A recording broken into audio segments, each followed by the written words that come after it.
Hello and welcome to our podcast, Within the Mist, a hidden place where we walk into the dark and clouded unknown for your entertainment. I am your host, Gary, to tell you about cryptids, ghosts, and other mysteries. And today, GoldieAnn, my beautiful wife and co-host, joins us. Hello, GoldieAnn. Hi, Gary. How are you today? Pretty good. You act like I just pop in only for the podcast. You do. Oh, look, she's here. Yeah, it's exactly what I say. And other things that I say include that the books are scheduled for release. I am actually waiting on the proofs of the two books that'll be coming out in October. We have the Dad Jokes for the Paranormal Dads, a collection of puns, riddles, and dad jokes covering ghosts and Bigfoot and Loch Ness Monster and all of that. You're corrupting our listeners. Isn't that what most entertainment is for? Touché. Thank you. The second book, also due out the same day, is The Hidden Within the Mist, a collection of 30 retelling stories of encounters with Bigfoot, Mothman, and all manner of ghosts. So these are taken from eyewitness accounts in which I gave a dramatic retelling flair to them to spice them up a little bit and present them for your enjoyment. Be sure to check on our social media. I hope to have pre-sale options available very soon, but they will be live and available to order on 1 October. Awesome. I hope so. I can't wait to own my own joke book. Well, you already own your own joke husband. I know. Another thing that you can also work on, GoldieAnn, is that the Paranormality magazine, a monthly publishing of different articles about the paranormal and supernatural. I love that magazine. As do I. They're having a monthly voting for podcasts of the month. So I posted the link to the voting where you can have 3 votes. You can either vote for 3 different podcasts and hosts, or you can vote for the same podcast 3 times. Hint, hint, nudge, nudge. I won't say what I did. This is a chance for you to express for the shows that you enjoy, and we're kind of seeing if there's people out there who are willing to vote for us. Yeah, it's kind of crazy because, I love the votes and all, but so many of my friends are also on it to vote for. It's like, so conflicted. Well, that's why they give you 3 slots. True. So check out the show notes or social media for a link to that and cast your votes today. Now, before we begin, let's have a word from our sponsor. Welcome back. Now, GoldieAnn, I know I've been stalling and it's been a whole week. Oh, God. But GoldieAnn? Gary? How do cats get over a fight? This sounds like it should be easy. How do cats get over a fight? That's what I'm asking you. They meow out. What was that? They meow out. They bow out. They meow out. Okay, I have no idea how that works. But cats get over a fight when they hiss and make up. Oh, my God.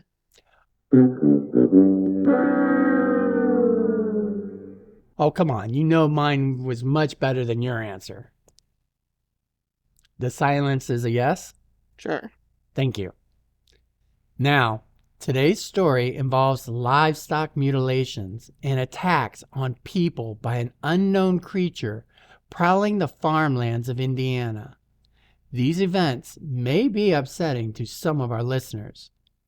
We are storytellers who have gathered information on some of our favorite mysteries to bring to you. We don't attempt to scare our listeners on purpose. Well, maybe just a little. Listener discretion is always advised. And with that, today's sources include the case of the Hog Killer Varmint, which was followed in the articles of the Palladium Item newspaper. So I read through all of these articles and combined them into today's story. Cool. Well, even cooler was that the events were organized and written about by David Weatherly's Monsters at the Crossroads book. Oh, you like him. He has this great collection of a book for each state, or at least he's working on it. So it's great to pick a book. This Monsters at the Crossroad is pretty much all of Indiana's cryptids and so forth. A link to this incredible book will be included in the show notes, and I highly recommend you get it. It is a fantastic read. Cool. One of my friends is from Indiana. I'm going to have to make sure she listens to this podcast. Maybe she's seen The Hog Killer. Ooh. Yeah, she's into all that, so maybe have. Well, then you can tell her that on the summer of 1947, Fountain City, Indiana, was being plagued by an unusual creature. People were hearing strange and unearthly screaming that echoed through the night, causing the residents to be frightened. For the next 13 months, reports of sightings and alleged encounters with the mysterious creature would become commonplace. It was said that it was responsible for killing livestock, attacking cars, and even injuring a big game hunter. Wow. Additionally, the description and even the number of these creatures seemed to change each time someone encountered them. Join us today as we voyage within the mists of Indiana to track down the Hog Killer Varmint. The varmint. Nasty varmint. I know, I do like the varmint. Actually caught my attention. That's why I continued reading about it and added it to today's show. It's just a cool word. It is an amazing Varmint. word. It is an amazing word that doesn't get used enough anymore. I'm going to start calling you a varmint. Hey, What? You like it? not after you hear this story. Oh, okay. Chapter 1. No Laughing Matter. Officer Lewis Daniels cruised down Doddridge Chapel Road with the golden sunlight pouring in through the rolled-down windows.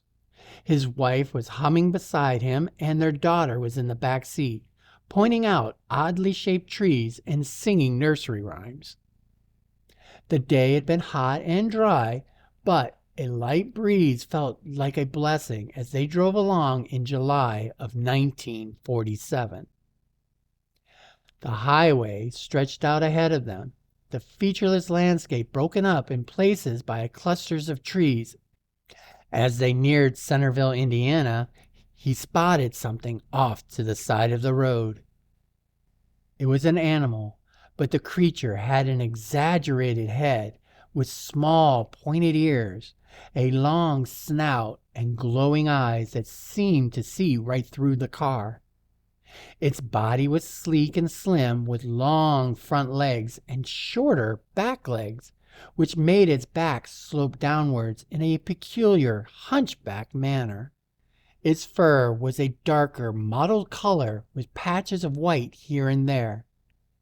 It had claws that were long and sharp, ready to slash at anything in its path. Whatever this animal was, it had a distinctly menacing look about it. Daniels would describe it later as the most ferocious, evil-looking thing he had ever seen. As the family car crept forward towards the creature, they were within 10 feet when they were close enough to realize that this was not a natural animal of the Indiana woodlands. This monster did not belong here. The animal's eyes widened with surprise when it figured out that it had been seen, and it started to flee, paws thudding against the asphalt as it sprinted away from the family car, tearing through the thickets of sharp briars and tall blades of grass as if they were nothing. Everyone in the family watched in shock until the creature vanished into the trees, their hearts pounding faster than before. What had they encountered there on the open road? Officer Daniels needed answers. Later, the officer squinted at the various photographs of wild animals in a book. He ran his fingers over his closely cropped hair, and his gaze lingered on one particular blurry image of a hyena.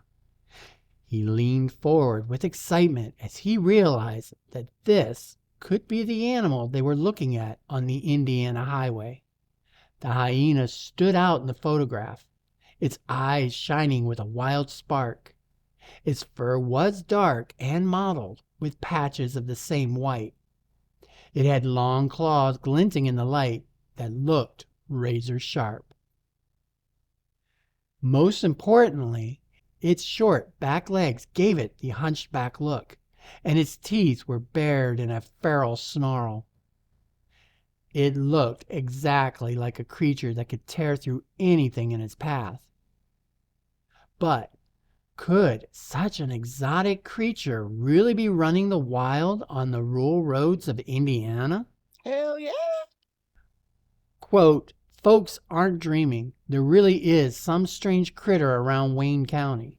I saw it, and so did my wife and our daughter, Daniels would later reply.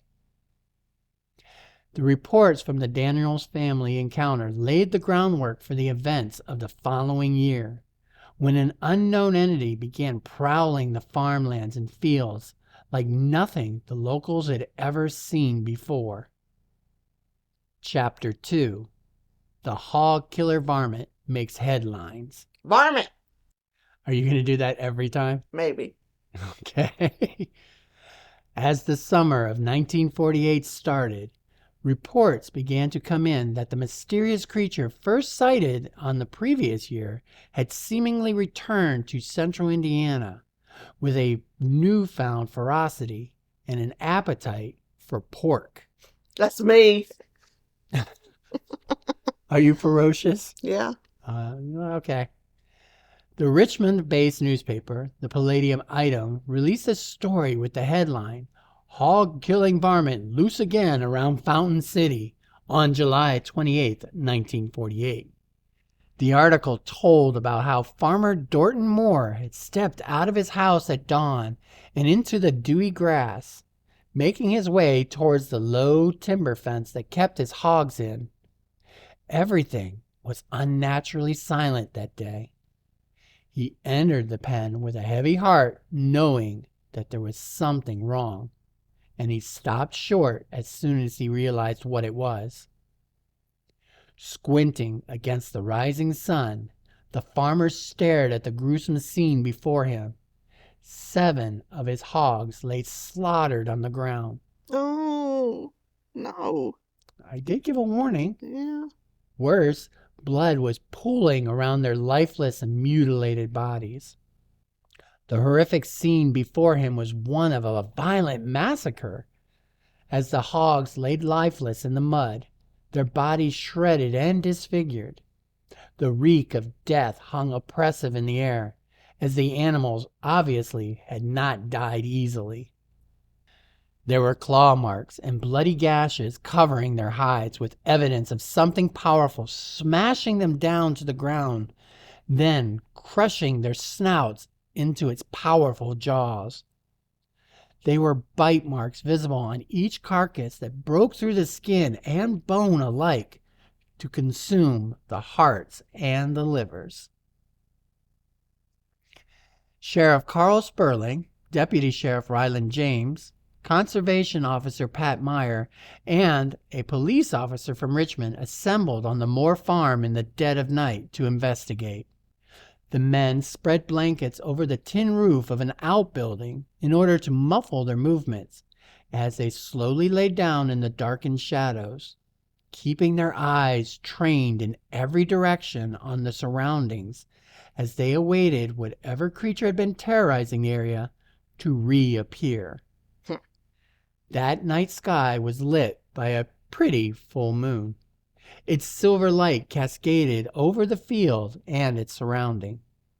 The stars twinkled in the distance, and there was a cool breeze ruffling through the tall grass. Crickets, frogs, and an occasional owl called out in the quiet darkness. Sheriff Sperling and the rest had been watching the far borders of the farmland since nightfall, but there was no sight of the creature. As hours ticked by, they grew increasingly uncomfortable on the hard metal roof, and Sheriff Sperling finally decided to call off the stakeout at 3 in the morning.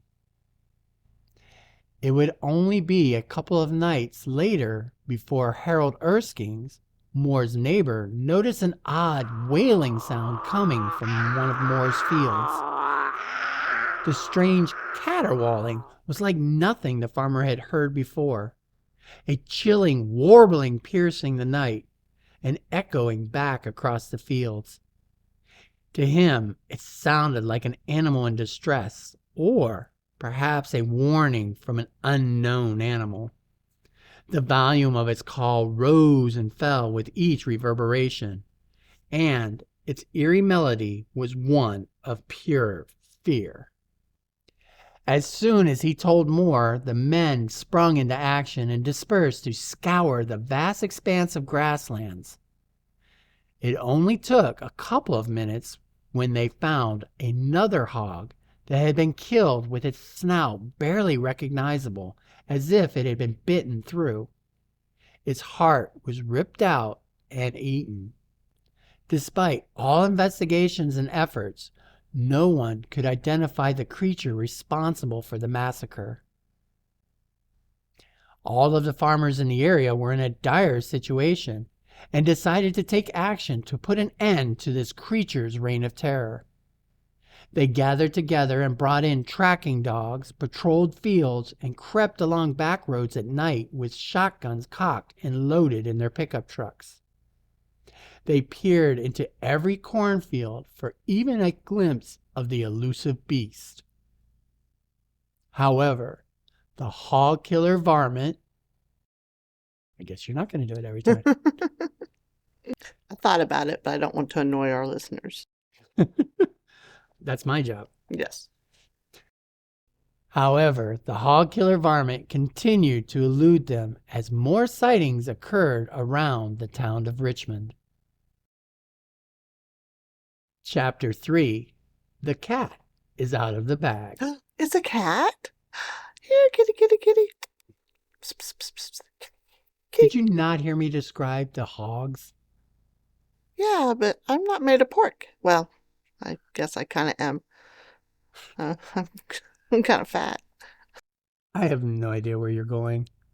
So I'm going to continue with the story. Talk about the kitty cat. Yes. Continuing on with Chapter 3, the entire community became overrun with encounters with the beast. It seemed that on July 30th, J.R. Williams and his wife heard a strange and unique sound coming from their nearby fields. Mrs. Williams even said it sounded like a cross between the call of a lion and a wildcat. That's weird. How would that sound? That's a good trick. Yeah. Two totally different sounds. I guess you'll have to just imagine it. Okay. Imagine that lady's crazy. But in order to investigate, Williams cradled his shotgun in both hands and moved silently through the thick underbrush, followed closely by his sleek black hound.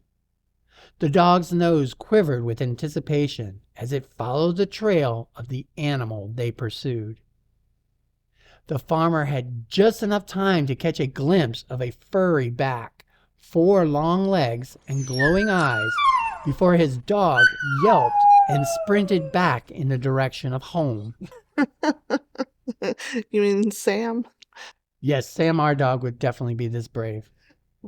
Now, taking one last look over his shoulder for the mysterious creature, Williams followed his pet dog as fast as he could move, also unnerved by the brush with the beast. 2 days later, Game Warden Clifford Fath's truck trundled closer to the county line, throwing up dust as it went. As he neared the county line, he spotted something large in the path. Startled, he slammed his foot on the brakes and swerved sharply off to the side, just missing the creature that stood in the middle of the road. Conservation Officer Charles Cornelius was with Fath during the incident and would later describe the beast as an enormous feline-like animal weighing at least 350 pounds. Wow. Big kitty. The varmint dashed forth, claws scraping against the dirt and his body quivering with anger. Its large frame slammed into the side of the vehicle as it tried to attack before scurrying off into the trees at the edge of the forest. He's a big old murder kitty. Well, luckily, claws didn't rip through the metal. Later, the two men organized a posse of officers which fanned out with their hunting dogs and followed the animal tracks into the woods. The hounds barked, growling and nipping at the fleeing creature until they had it cornered atop a tall pine tree. They weren't able to really see it, but shots rang through the air as officers fired their rifles, but were met only by a flash of fur as whatever this cat-like entity was leaped from branch to branch higher and higher until it disappeared amongst the trees. By August 6th, reports of the varmint began to circulate around Elkhorn Falls, Indiana. Here, 4 adults and 2 children were out fishing in the area, were then attacked by the same beast, but managed to escape unscathed. It seems the animal emerged from the stream, its fur slick and glistening in the sunlight. The 4 came into a sudden halt, eyes widening in fear as they caught sight of the cat-like creature. They sprinted towards the car, clinging to the remnants of hope that maybe, just maybe, they could outrun the ferocious beast. Panting heavily, they reached the car and scrambled inside, seconds before the creature lunged at them. It lurched forward and slammed into their bumper, and with a roar, it barreled through a nearby fence and thundered onto the sandy banks of the edge of the stream. Deputy Sheriff Jack Witherby was dispatched to investigate the incident, and he scoured the area for any signs of the mysterious creature. He thought the perpetrator was most likely a mountain lion or a cougar that had made its way to the area from Kentucky or Tennessee. However, he found tracks, and those tracks he spotted were unlike anything he had ever seen before. Even with these descriptions, the varmint would become even more confusing. Chapter 4. 1 becomes 2. Uh-oh. 2 murder kitties? It was now a late summer evening on August 8th when brothers Arthur and Howard Turner saw something strange on their farm. As they moved closer, the boys were astonished at what they saw. It was 2 large cat-like creatures.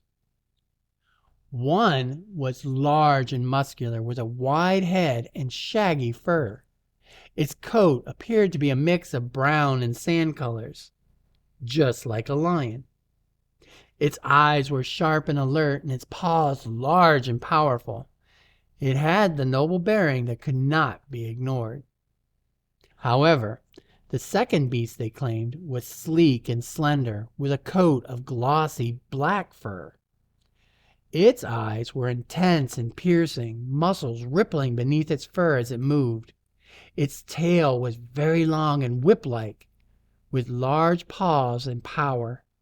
It had a regal air of authority that radiated from within. It was a black panther. Arthur raised his firearm and fired off a shot at the lion of the 2. In response, the 2 beasts twisted around, then vaulted over a barrier before heading out of sight. The varmint hunt now shifted to the Abington district after the 2 varmints had been spotted in the area, A lion and a panther. working together. That's crazy. Isn't it, though? Did it get loose from a zoo or a carnival? There are many theories, and unfortunately nothing has been proven if these were exotic pets that were released or if they escaped the zoo, although no zoo ever claimed them. The creature was spotted at around 9 in the morning. It was the same spot where the 2 other observers had witnessed the cats before. His cattle and horses in the barn refused to be herded out into the pastures. They seemed alarmed, like they could sense or smell that something was off in their environment, and had no intentions of going out into the fields.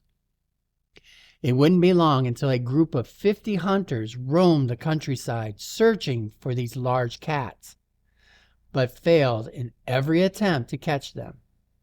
It seemed that the unlikely pair of lion and black panther managed to stay ahead of the hunters, leaving tracks and an array of disturbed earth where they had likely spent the night, but nothing more.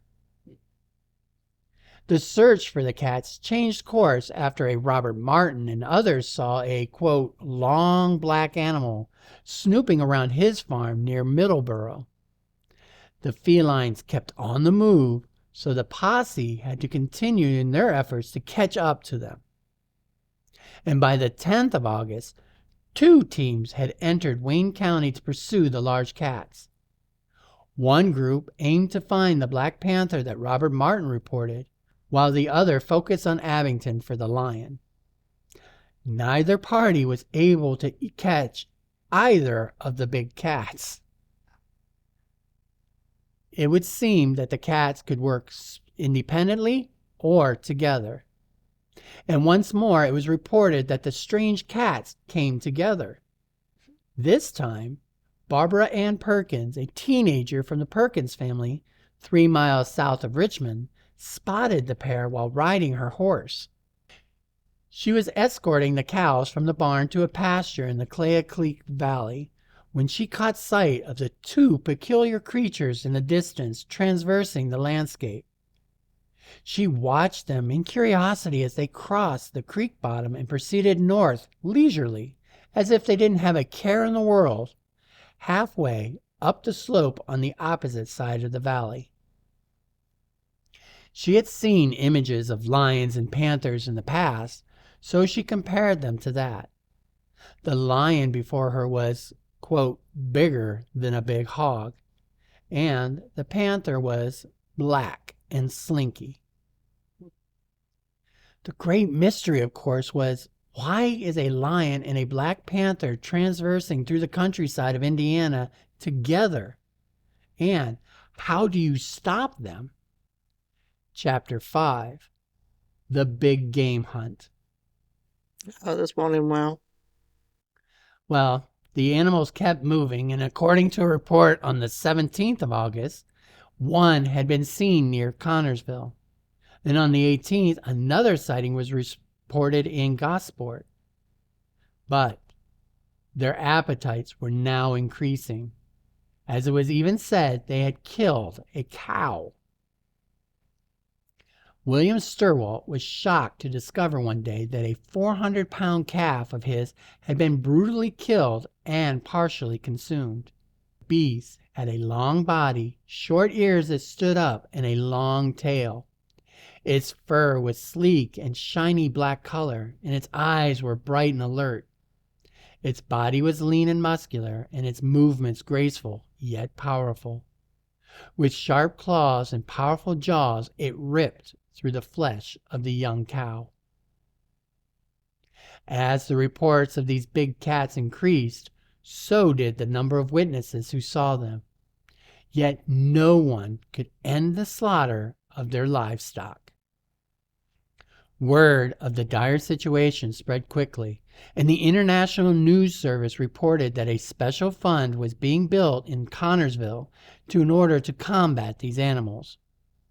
The mission was to hire professional trackers who could find and exterminate the beast, putting an end to everyone's concern.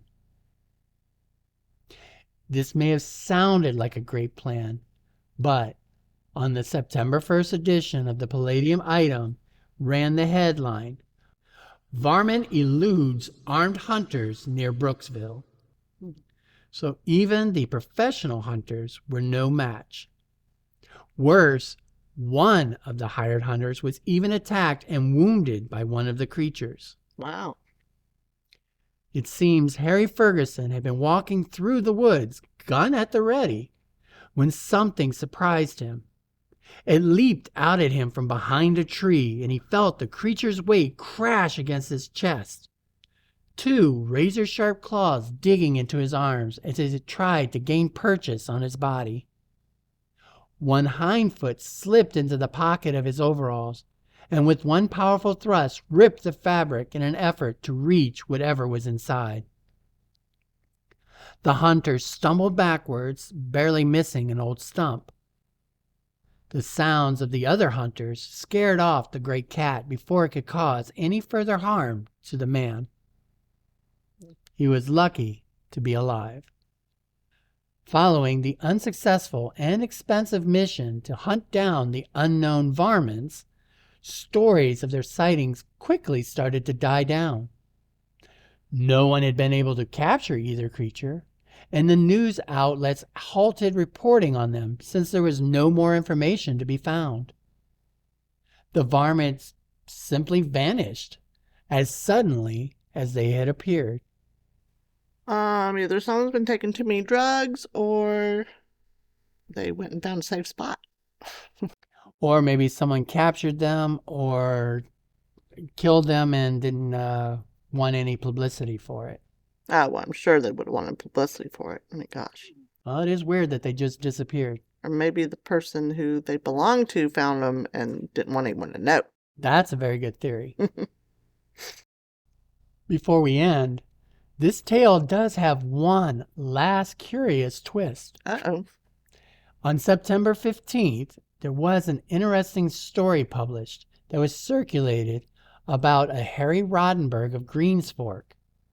He claimed that he and an Ed Raff were on his home's roof when they spotted a peculiar beast.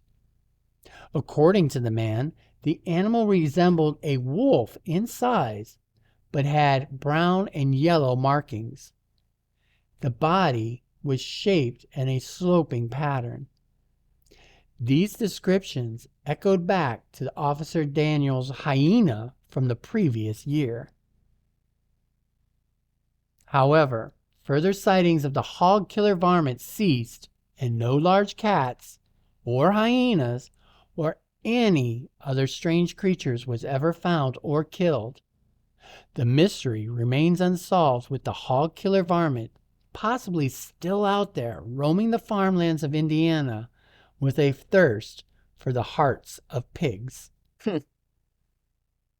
Now, before we go, I want to remind everyone that we are on social media and would love to hear your stories and opinions about the hog killer varmint.